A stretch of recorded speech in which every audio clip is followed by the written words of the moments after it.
Okay guys, today I'm going to be talking about starting off for bass fishing.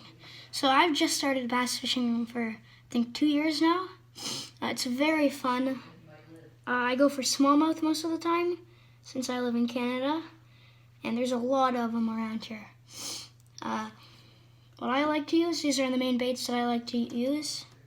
I don't really use that one that much, but when I do use it, I catch big fish. I'm going to tell you about hard baits and soft plastics and all that stuff. So we're going to start off here with a little crayfish crankbait. Smallmouth bass love to eat crayfish. I'm pretty sure that's one of their favorite things to eat. And that's really good for deeper water, I would say.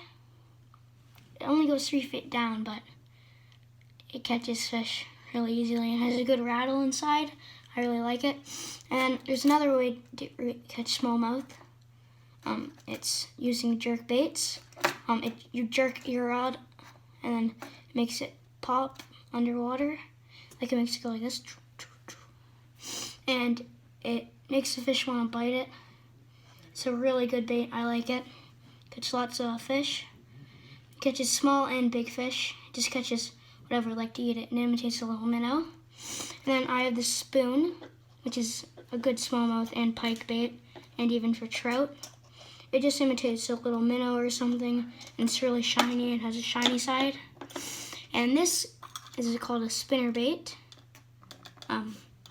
It's a really good lure for bass and pike. You can catch smallmouth with it, largemouth, northern pike, grass pike, walleye. You can catch lots of fish.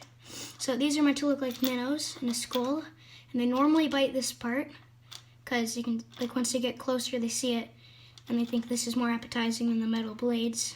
So eat that, and it has a really good hookup ratio. It has this big, strong hook for setting the hook hard. And now I'm going to talk about soft plastics. This is a Senko. It's a very good bait. It's Yum Dinger Senko. Catch lots of smallmouth on it. It's also really good for largemouth. You can Texas rig this, wacky rig it, Ned rig, which is a really good finesse bait. I like to use Ned rig with a jig head. Just cut it right there and put a jig right through it, and it's a really good bait. And next I'm going to talk about little creature baits. So these imitate crayfish, you can imitate leeches, it's little insects mostly, and minnows, like a fluke can imitate a minnow. This, I would have to say, looks most like a minnow, probably, or a leech. The way it goes like this and flaps its tail in the water. And this is good for the drop shot rig, with a little size 2 drop shot hook with a little drop shot weight at the bottom. It's a very effective bait. Here's another effective soft plastic. It's a really good Mr. Twister ribbon tail.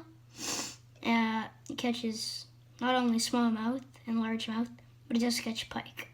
My friend, when you're using this, he caught 25-inch pike, one of his biggest. He didn't really catch that many pike. We got into pike fishing recently, and they get really big and they fight hard. But that's not what today's about. It's about smallmouth fishing. And smallmouth fishing is, I think, mostly finesse baits. That's why soft plastics work really well. Also, apparently swim jigs work well. I've never caught smallmouth on a swim jig. I've seen people catching largemouth, but that's what a swim jig is. You can bounce along the bottom, you can swim it, and you can put a trailer on it, which makes it even more effective. It's a really good bait. And that would be it for today's video, and please check out the other videos that we've made in Local Boys Fishing. See you next time.